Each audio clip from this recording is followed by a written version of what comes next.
más famosos escritores de Europa, el único argumento que emplean contra el sistema que proponemos de que por distrito y un solo diputado, con mandato imperativo y representando a sus electores, dicen que no es justo.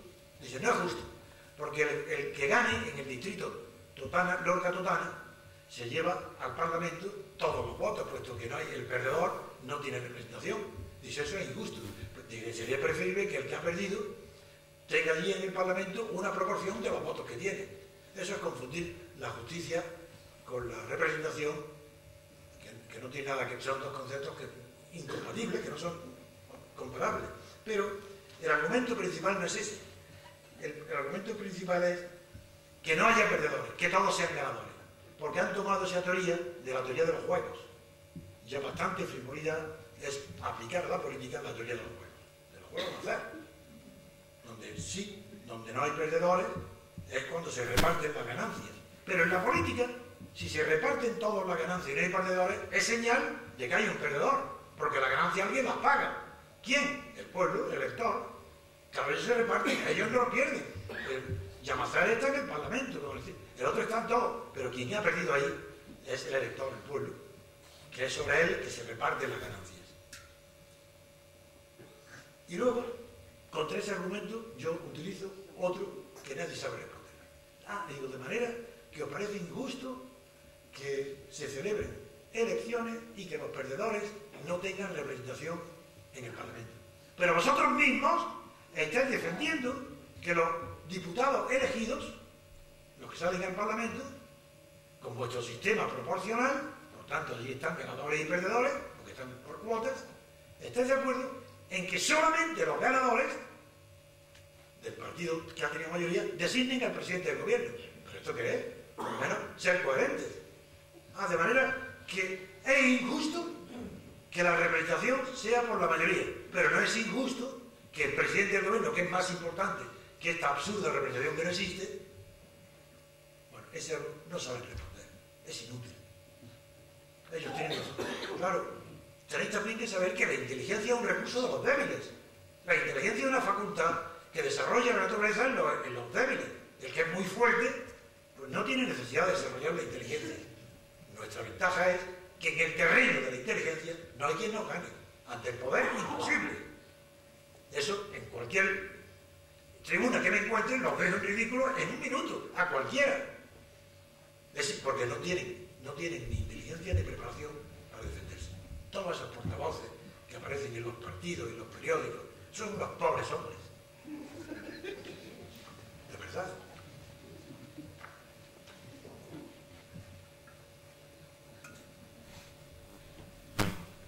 Como no voy a alargarme demasiado, y son tantas cosas las que puedo decir e improvisar, porque no tiene nada que ver con lo que tenía preparado.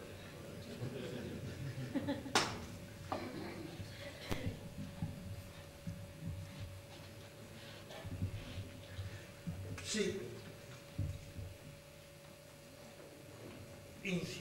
Lo que sí veo ahí ahora ya llegar al meollo de la cuestión.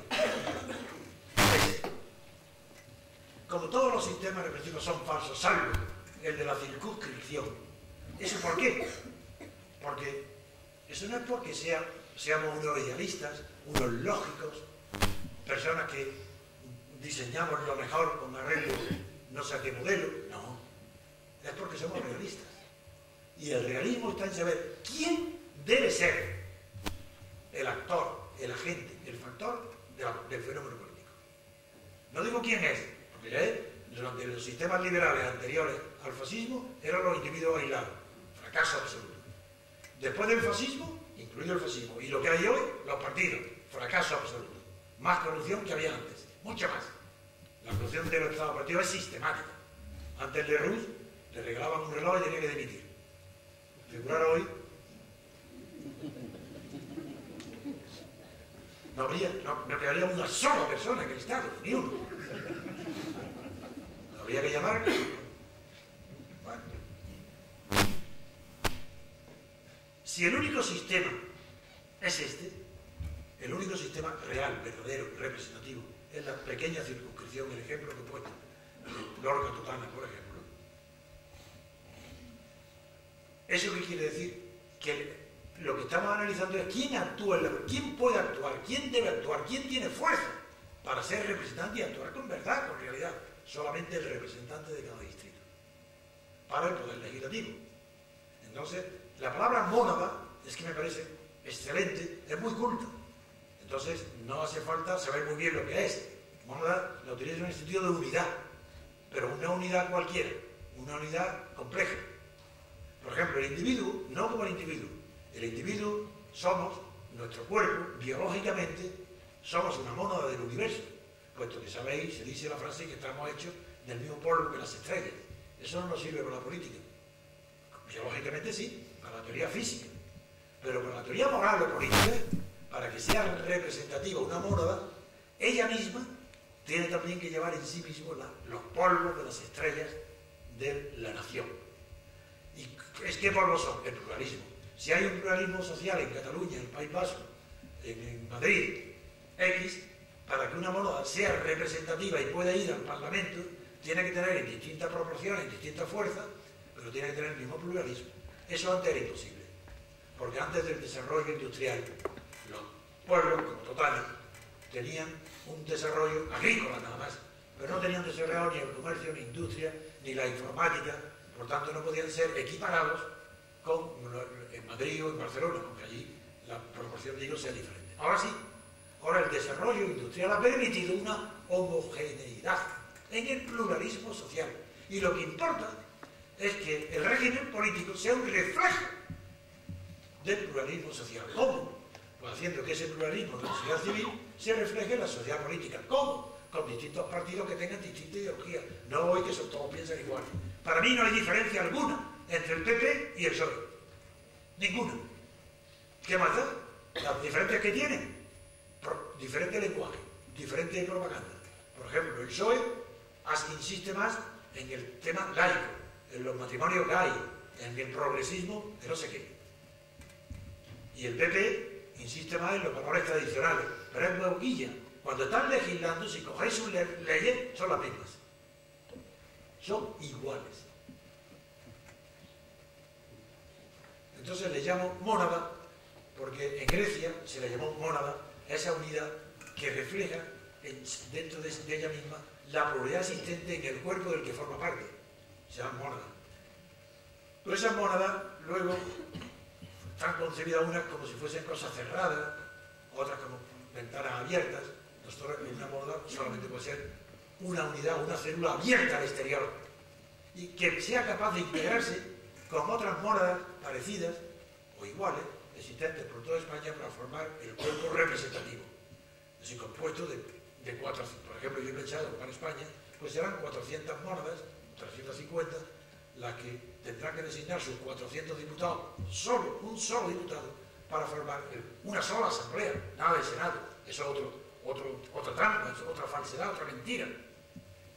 Y eso es para formar el cuerpo que legisla. Pero el cuerpo que gobierna solamente lo puede elegir una sola mónada nacional, que elige directamente al presidente de la República. Si esto se hiciera, decidme vosotros, pensadlo y veréis, lo haréis todo enseguida, qué ridículo resuenan los separatismos. Es que creéis que si los catalanes y los vascos tuvieran que elegir, con los oportunistas que son, tuvieran que elegir al presidente de la República mediante su voto, ¿a quién le iban a dar más importancia? ¿A los Pujoles y compañía o al presidente de la República en España? Eso no tiene ninguna duda. Todos los estudios de sociología, todos, sin excepción, que se han hecho respecto a la figura del presidente de Estados Unidos, dicen que el patriotismo de Estados Unidos, que todos lo habéis visto en las películas y en todos lados, son los más patriotas del mundo, cuando tienen ellos, es una federación de estados que eran independientes y que se tenían odio entre ellos, no se podían ver. Bueno, pues todos los estudios dicen que ese patriotismo es una consecuencia directa del sistema presidencial. Es el presidencialismo el que ha unido a los Estados Unidos, a las naciones. Y esa es la institución que España necesita para no tener que acudir a la policía, ni al desprestigio, ni a la prensa, contra los nacionalismos y separatismos. La libertad y la democracia es tan grande, tiene tal poder, que si tuviéramos libertad y democracia y una división de poderes, podríamos dormir tranquilos, que catalanes y vascos tengan todos los parlamentos que quieran, que hagan todas las leyes que quieran, no hace falta la policía, no hace falta... La ley de partidos me parece una locura. Pero ¿cómo se puede prohibir los partidos? Es consecuencia de la libertad. En España es normal, con la libertad, que prohíben. Me parece bien. Pero con la libertad no necesita prohibir nada. Son las instituciones inteligentes las que impiden el nacimiento de los horrores y de los terrores de la política. Si hay una institución presidencial, desde luego los separatismos desaparecen, se desvanecen. No digo que desaparezca el nacionalismo. Disminuirá mucho, lo que desaparece es cualquier intento de separación. Si la República Española, la segunda, hubiera sido presidencialista, ¿creéis que habría habido golpe de Estado? ¿Creéis que podían los militares haber vencido? ¿Creéis que podía haber habido guerra civil? ¡Imposible! Eso es desconocer la función de las instituciones. Mientras durante el franquismo yo me dediqué a estudiar todo esto, los partidos de la clandestinidad estaban dedicados a esperar el momento para meterse en el Estado franquista.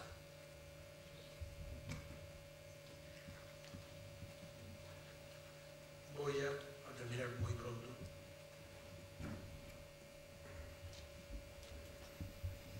Solamente una pincelada de que algunos dicen el sistema presidencialista es una dictadura.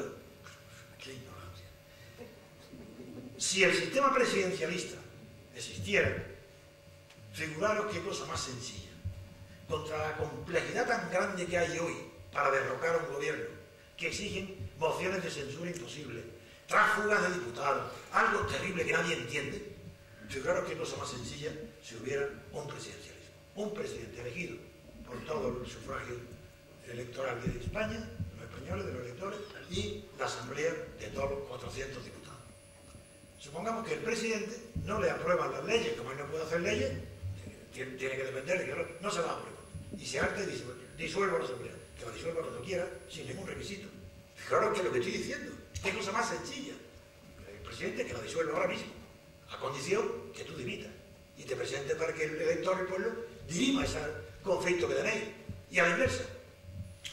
La asamblea no soporta al presidente. Échalo cuando quiera, destituyelo, pero tú te disuelves. Ese mecanismo recíproco tan sencillo hace imposible que bajo un régimen democrático prospere no solo en cualquier atisbo de dictadura, sino ni siquiera que la oligarquía, que no puede desaparecer porque pertenecen a la sociedad civil económica, pero sí que tengan poder político. Eso sí podemos impedirlo. Que la oligarquía no sea la que nos mande, que sea la que se enriquezca y que se aproveche de nosotros ya es bastante, pero que nos mande además ya es demasiado.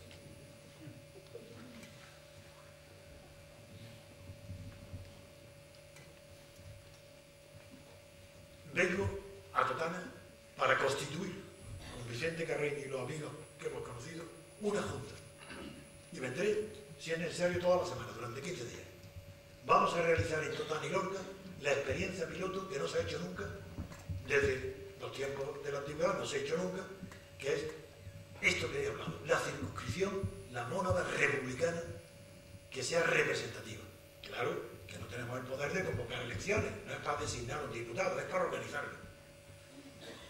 Y para que nos entendamos bien, ya sé que la impresión que he tenido es excelente, pero no me gusta, quiero decirlo claramente, yo voy a trabajar con la Junta que se forme en los bloques totales. Pero no, como no vamos a hacer esta mónada de una manera romántica o indeterminada, pues yo odio el activismo. Tanto como amo la acción, odio el activismo. Un activismo al que el Partido Comunista, y soy testigo alguno, acudía, como no tenía acción, para engañar y disimular a su jefe de que era importante que se dieran golpes contra la pared o que llevaran una arena de un sitio a otro. Eso es activismo. Yo condeno el activismo político, así como ensalzo la acción.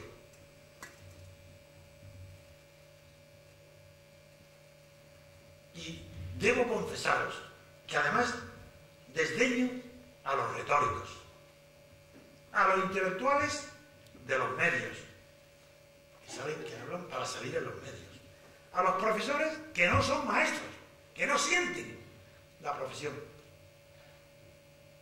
a los demagogos, a los oportunistas, es decir, a todos aquellos que saben hablar sin decir nada. No lo soporto. Pero en cambio respeto muchísimo, mucho más de lo que es normal en los intelectuales, desde luego, ¿no?